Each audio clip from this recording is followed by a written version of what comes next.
بسم اللہ الرحمن الرحیم۔ زاویہ اسکول سسٹم سے حافظ حبیب الرحمان، جماعت نوم اسلامیات کا لیکچر نمبر 13 ہے ہمارے پاس، اور آج کا سلیبس ہے حدیث نمبر 1 اور حدیث نمبر 2۔ تو شروع کرتے ہیں حدیث نمبر 1 سے۔ افضل الاعمال لا الہ الا اللہ و افضل الدعاء الاستغفار۔ آپ صلی اللہ علیہ وسلم نے ارشاد فرمایا کہ سب سے زیادہ فضیلت والا عمل جو ہے وہ ہے لا الہ الا اللہ، اور فرمایا کہ سب سے بہترین دعا جو ہے وہ ہے استغفار، یعنی اللہ تبارک و تعالیٰ سے انسان اپنے گناہوں کی معافی مانگ لے۔ تو اس حدیث مبارکہ کے دو حصے ہیں۔ پہلے حصے کے اندر اللہ تبارک و تعالیٰ کی توحید کو بیان کیا گیا ہے کہ لا الہ الا اللہ، اللہ تبارک و تعالیٰ کے علاوہ کوئی معبود نہیں، عبادت کے لائق جو ذات اور ہستی ہے وہ صرف اور صرف اللہ تبارک و تعالیٰ کی ہے، اور اس چیز کو فرمایا کہ یہ سب سے زیادہ فضیلت والا عمل ہے، یعنی یہ عقیدہ رکھنا کہ اللہ کے علاوہ کوئی عبادت کے لائق نہیں ہے، یہ سب سے زیادہ فضیلت والا جو عمل ہے وہ یہی ہے۔ اور حدیث مبارکہ کے دوسرے حصے کے اندر شرح فرمایا گیا کہ وہ افضل الدعاء الاستغفار، بہترین دعا جو ہے وہ استغفار ہے، یعنی اللہ تبارک و تعالیٰ کے سامنے انسان اپنی ندامت کا اظہار کرے، اپنی شرمندگی کا اظہار کرے، اور اللہ تبارک و تعالیٰ سے اپنے گناہوں کی معافی جو ہے وہ مانگ لے۔ آپ صلی اللہ علیہ وسلم کی ارشاد گرامی ہے کہ طوبی لمن وجد فی صحیفتہ استغفارا کثیرا، وہ خوش نصیب بندہ ہے جس نے اپنے نامہ اعمال میں کثرت کے ساتھ استغفار کو پا لیا، یعنی دنیا کے اندر جو کثرت کے ساتھ استغفار کرتا رہا ہوگا تو آخرت میں نامہ اعمال کے اندر کثرت کے ساتھ استغفار کو موجود پائے گا۔ تو آپ صلی اللہ علیہ وسلم نے اس بندے کے لیے ارشاد فرمایا کہ وہ بندہ خوش نصیب ہے۔ تو یہاں پر آیا کہ افضل اعمال لا الہ الا اللہ، الہ سے مراد وہ ذات ہے جس ذات کی عبادت جو ہے وہ کی جاتی ہے، جو ذات ہمیں پیدا کرنے والی ہے، جو ذات ہمیں رزق دینے والی ہے، جس نے ہمیں زندگی عطا فرمائی، زندگی کی ساری نعمتیں عطا فرمائی، جس سے ہمیں سب سے زیادہ محبت اور عقیدت ہونی چاہیے، اور وہی ذات جو ہے وہ کس چیز کی مستحق ہے؟ عبادت کی مستحق ہے۔ تو لفظ الہ سے مراد وہی اللہ تبارک و تعالیٰ کی ذات ہے جو کہ معبود حقیقی ہے، معبود برحق ہے۔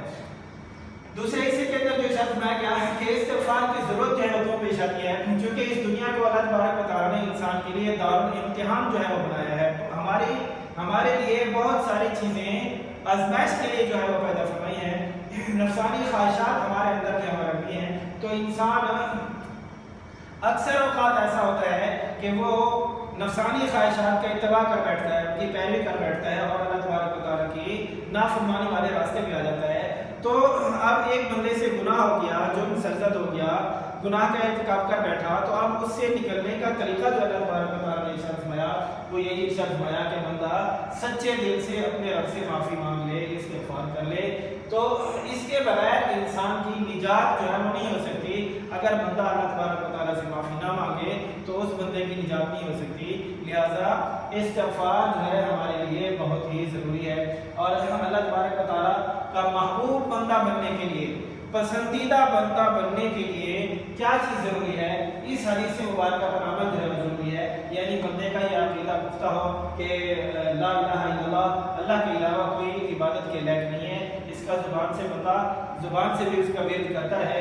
اور بہترین دعا جو ہے وہ ہے استغفار، یعنی کثرت کے ساتھ بندہ استغفار بھی کرتا رہے۔ تو یہ جو بندہ ان دو چیزوں کا اہتمام کرے گا تو وہ بندہ اللہ تبارک و تعالیٰ کا پسندیدہ جو ہے وہ بن جائے گا۔ حدیث نمبر 2 ہے ہمارے پاس، طلب العلم فریضۃ علی کل مسلم، علم کی طلب ہر مسلمان مرد اور عورت پر فرض ہے۔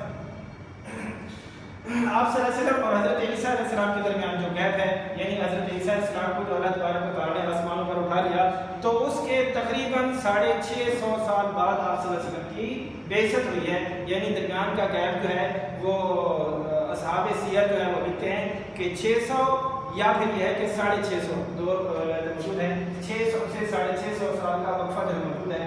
تو 650 سال کے بعد جب دوبارہ آسمان کا زمین سے رابطہ ہوا، یعنی آپ صلی اللہ علیہ وسلم کی طرف جب اسلام جو ہے وہ وحی لے کر آئے، تو سب سے پہلی وحی جو تھی وہ کس چیز کے بارے میں تھی؟ علم کے بارے میں تھی۔ تو فرمایا کہ اقرأ باسم ربک الذی خلق الانسان من علق، پڑھ اپنے رب کے نام سے جس نے پیدا کیا، میں کہ خلق الانسان من علق، انسان کو جمے ہوئے خون سے پیدا کیا۔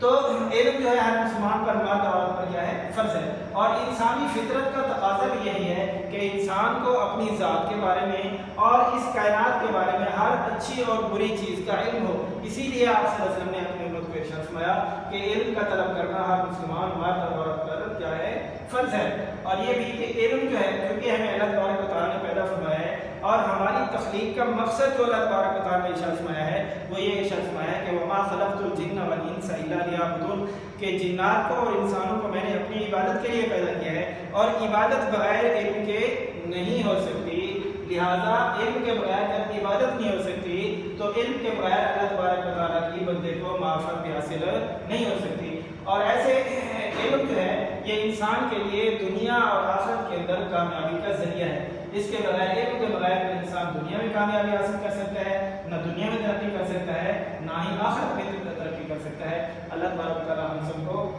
جو ہے وہ علم حاصل کرنے کی توفیق نصیب فرمائے، کثرت کے ساتھ لا الہ الا اللہ اور استغفار کی ہمیں توفیق نصیب فرمائے۔ جزاک اللہ تعالیٰ۔